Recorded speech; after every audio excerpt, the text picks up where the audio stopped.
everybody. I'm Tracy Tucker, and welcome to the Who is in My Genes podcast, where we share adventures in exploring family trees, including tips for researching your own family tree, stories about discoveries, DNA testing and matches, and lots about adoptee searches and advocacy, because we believe everyone has a right to know who is in their genes.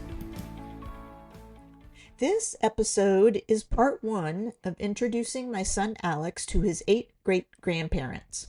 Today we're discussing the first 2, his father's parents. I've given Alex a family tree diagram so he can keep track of who we're talking about, and I provided him with a deck so he can see some photos and documents to make some sense of all of it. We were originally planning 2 episodes, one for his 4 great-grandparents on his father's side and one for his 4 greats on my side, but we chatted a little, so I'm splitting the paternal side into 2 episodes. The next episode will be great-grandparents 3 and 4, his mother's parents. We'll see how my side goes if it ends up being 1 or 2 episodes, but look for part 2 next week and part 3 the following week. I hope you enjoy. Hi, Alex, and welcome to the podcast. Thank you for having me. Here you are making your debut on your mom's show. What do you think of that? It's a dream come true. He humors me. Thank you so much for joining me today. So today you're going to be learning some details about your 4 paternal great-grandparents, meaning your dad's parents. Are you excited? I am. So we're going to be showing Alex some slides, and of course you guys aren't going to be able to see them, but I'll be uploading a few of these to our socials afterwards, so if you want to check them out, they'll be on there. So we'll try to explain to you what we're looking at as we're doing so. So I want to start with your dad's parents, who are great-grandparents 1 and 2 of the 8, Camille Germain and Alma Marie Doom. Camille and Alma were the parents of your grandpa Ed.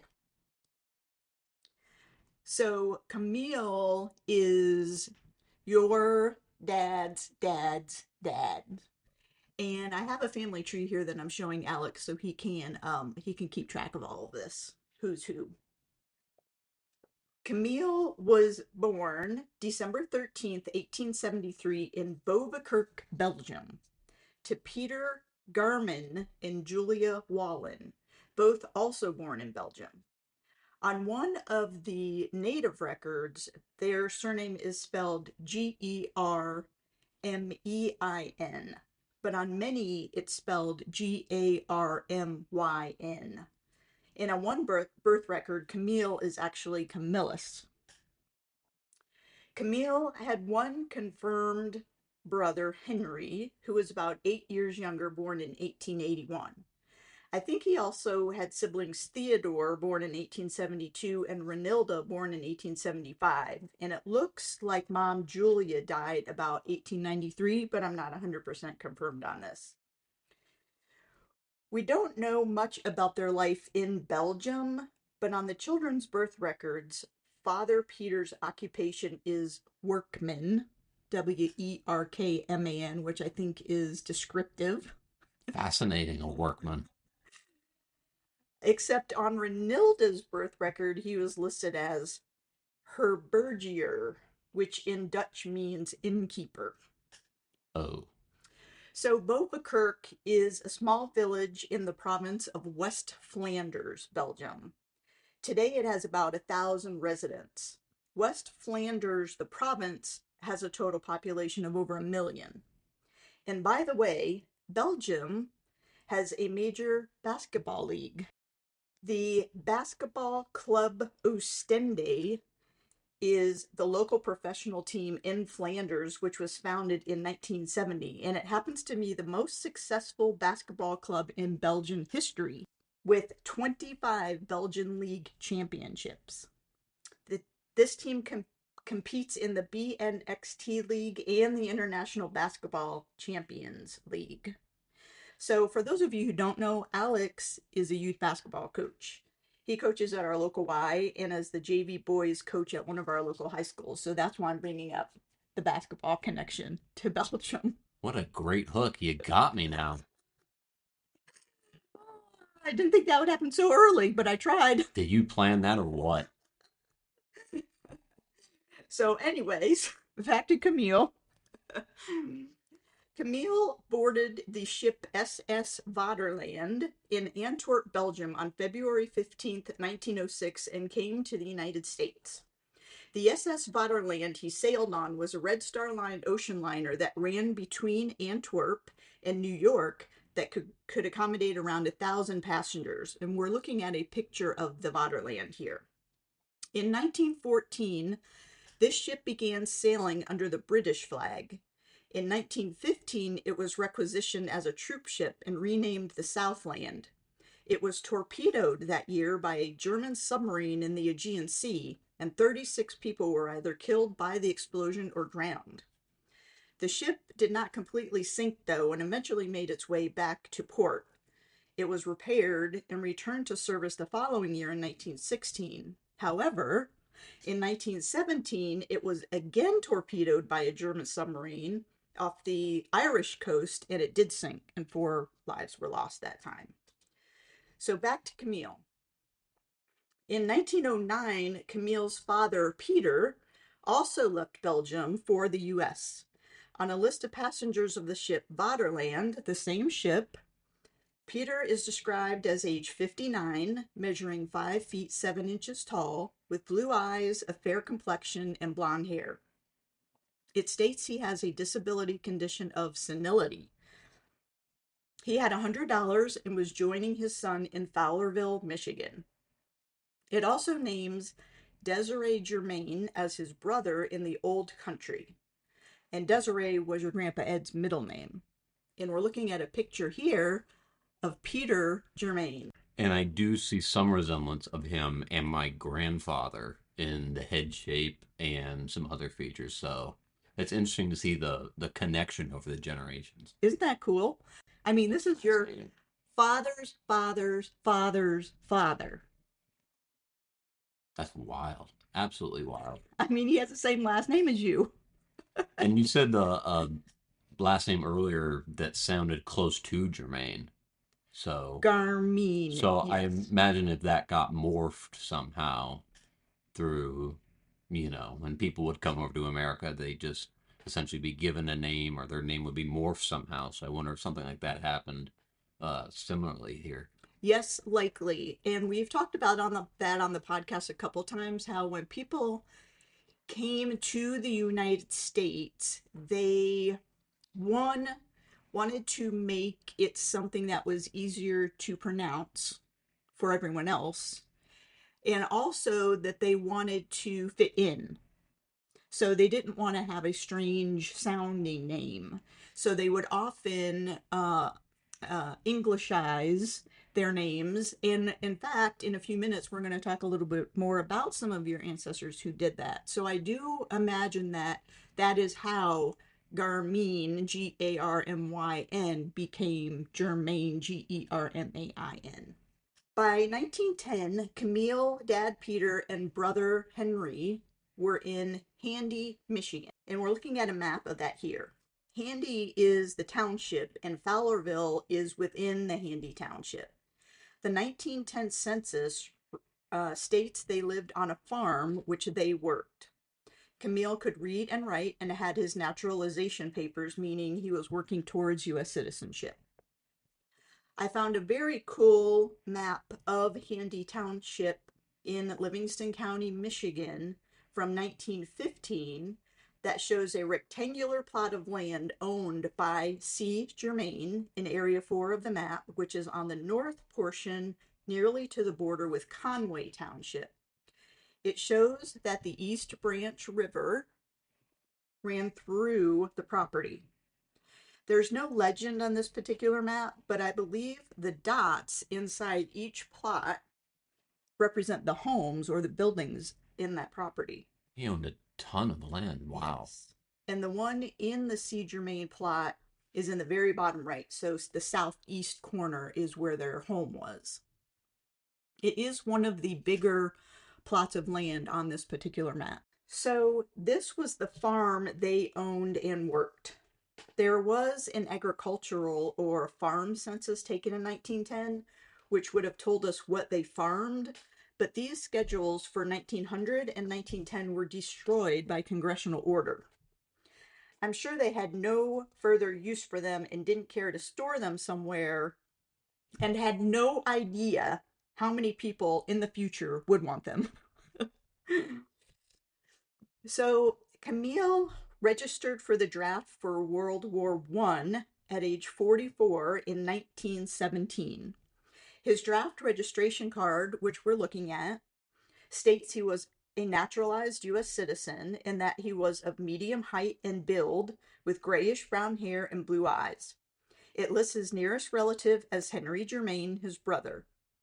Henry, age 37, registered also and lists his wife Clementine as his nearest relative.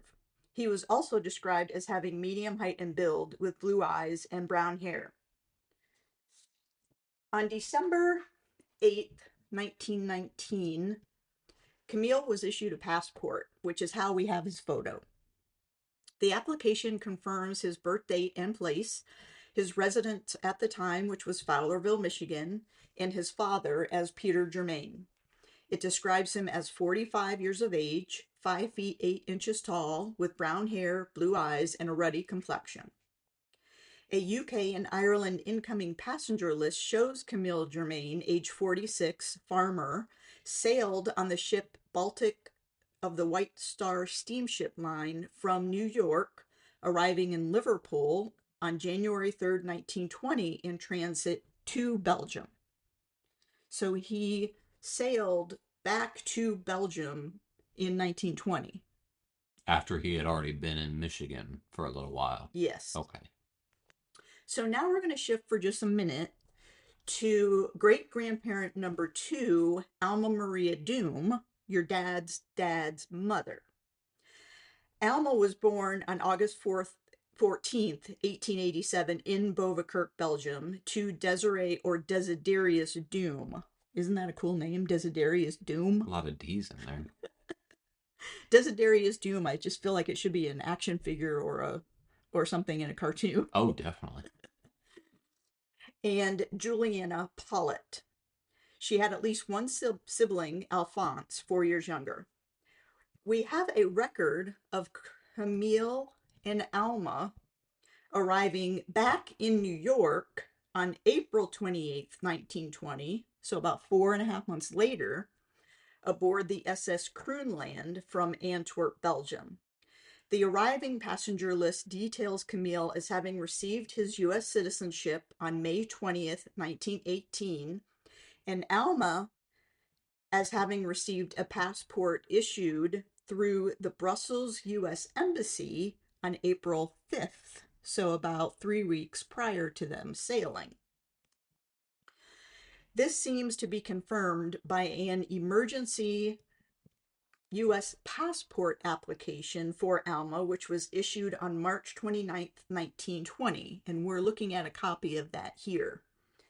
It states, in part, I, Alma Maria Doom Germain, called Garmin, Garmyn, in Belgium, a naturalized and loyal citizen of the United States, hereby apply to the American Embassy at Brussels, Belgium, for an emergency passport for myself. I was born at Bovikirk, Belgium, on August 14th, 1887. My husband, Camille Germain, called Garmin in Belgium, emigrated to the United States from Bovikirk, Belgium, on or about 1906, and he resided 14 years uninterruptedly in the United States from 1906 to 1920 at Fowlerville, Michigan, that he was naturalized as a citizen of the United States before the Circuit Court of Livingston County at Howell, Michigan on May 20th, 1918, and that he is now residing in Bovikirk, Belgium for the purpose of waiting for a steamer.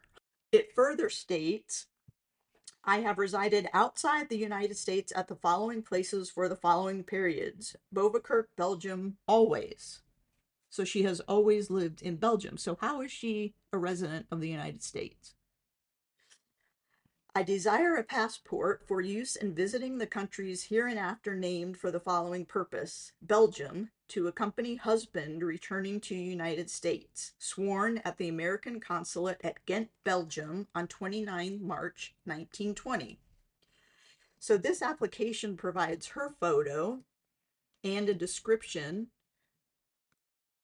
of her, age 33, 5 feet 6 inches tall, brown eyes, dark brown hair, and a fair complexion. It also states Camille's passport and naturalization papers were also provided, along with a marriage book issued by the Commune of Beauvais-Kirk, March 25th, 1920, proving marriage with Camille Germain. So in 1920, women who were married to U.S. citizens or naturalized citizens automatically became U.S. citizens by reason of marriage. This changed just 2 years later with the passage of the 1922 Cable Act.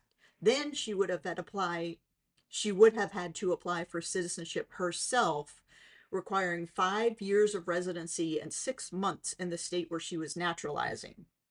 But in 1920, Alma's citizenship was proved by Camille's naturalization records. So basically, Camille went back to Beauvais-Kirk in January. They got married in March, and in April they came back to Michigan together. So, how do you think that happened? Let's think about this for a minute. When Camille came to Michigan in 1906, he was about 33 years old. At that time, Alma would have been about 19. Did they know each other then and plan this whole thing out? That Camille would come over, establish himself as a citizen, get some land, etc., then bring her over? He was recognized as a citizen in 1918, got his passport in 1919, and went over there in January of 1920.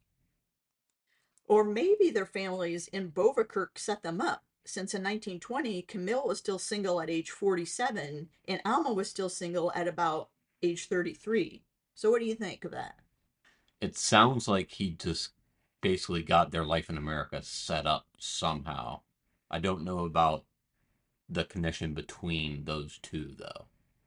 Right. It's like, I It's mean, well, we'll never know unless we find yeah. one of them wrote something down somewhere, but it's It it's sounds interesting to speculate. it sounds like a homestead was built and then she came over. That's what it comes off as at my first view.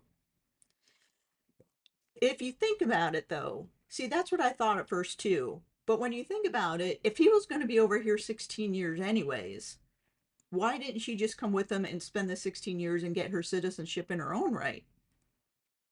Could have been family holding her back or some sort of Sure. opportunity in Belgium. And maybe she didn't want to have to Move to America. move to America and work so hard to establish the farm, not knowing if they were going to be able to make anything of it.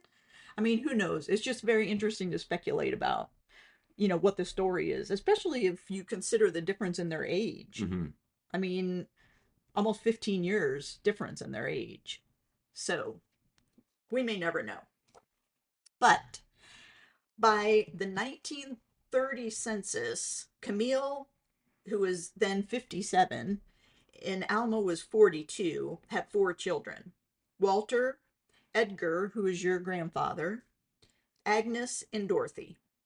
On the 1940 census, in addition to the 4 kids, there was a 13-year-old lodger living with them, John Grifford, and I'm not sure who he was. He may have just been a farmhand. About May 6th, 1942, Camille had a tractor accident on the farm. He was admitted to St. Lawrence Hospital in Lansing, Michigan, and had fractured ribs, a fractured pelvis, and other internal injuries. He died 4 days later on May 10th, 1942, at age 68, from his injuries and a pulmonary embolism. A newspaper article from the Livingston County Daily Press and Argus, published on May 13th, 1942, recounts the incident. In part, it reads: It is reported that the tractor, being driven by Henry Germain, which was his brother, as it turned into the yard from the highway, struck a rut. Camille, who was riding in the machine, was thrown violently against the wheel, sustaining a broken shoulder, broken ribs, and other injuries. What do you think of that? So Henry was driving the tractor, but Camille died by getting thrown against the wheel of the tractor. That's what it says. I'm just trying to figure out how that would even happen. He was thrown. He must have been thrown off the tractor itself and landed on it. Would be the only thing I could imagine. Died because he didn't have broken ribs and a broken shoulder. My God. Right. It sounds pretty severe, but accidents with farming equipment is not unusual. And especially back then, I'd imagine that would be a somewhat common form to die. Right. Well, and he was 68 years old too, so maybe he was starting to get a little more fragile, especially at that age. point in time. So Camille was buried in the Mount Olivet Catholic Cemetery in Fowlerville. The 1950 census is the last one in the U.S. that's publicly available. They're taken every 10 years, but they're not made public until 72 years later for privacy reasons. So the 1960 census won't be available until 2032. But in the 1950 census, which was released in 2022, Alma, your great-great-grandmother, had been a widow for about 8 years and was age 62. She was not working nor looking for work, and she was living with son Walter, who was 29, daughter Dorothy, 20, and two minor lodgers, Robert P. McCaig, age 10, and Jeffrey M. Lezeth, age 10. Walter was working as a carpenter and Dorothy as a bookkeeper in the insurance industry. Alma died 14 years later in 1964 at age 76 and was buried next to Camille at the Mount Olivet Cemetery in Fowlerville. So how are you feeling about all that? It's a lot to take in, considering I don't know much of the detailed history pretty much past my grandfather. Mm-hmm. So I see the Michigan relation as I have family that currently lives in Michigan. So that's an interesting touch point to connect there. And it's always interesting when you throw in an interesting death. It always makes you perk up a little bit. So, well, you perked up at the beginning with the basketball connection, and then at the end with the interesting death. So as long as you throw in an interesting death once in a while, this will be absolutely riveting. So, does this change at all how you think about yourself, your dad, your grandpa Ed, knowing that they came from these people who came over from Belgium, somehow got a plot of land and just started a farm and then created a family from there? To be honest, it sort of doesn't surprise me all that much. It seems very typical of the time period. Sounds very Americana, doesn't it? It sounds exactly like the stories that you're told in elementary school, people coming across the ocean and setting up a farm and mending the land and all the stereotypical American dream. Exactly. So, does it bring to mind anything else that you might want to learn about this particular line of your family now that you know this much?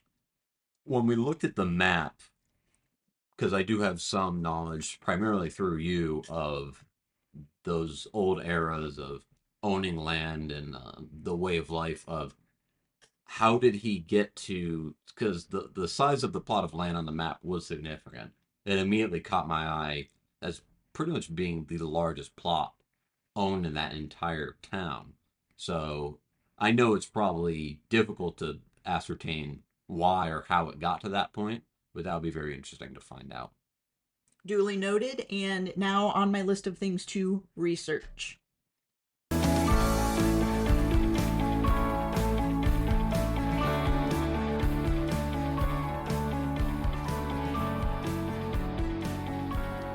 Thank you for listening to the Who Is in My Genes podcast with me, Tracy Tucker.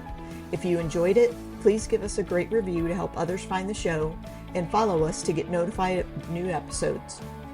Visit us online at whoisinmygenes.com for all the ways we can help you find out who is in your genes, and follow us on Instagram for the images we mention in the show. Links are in the show notes. Join us next week for a new episode of Adventures in Exploring Family Trees.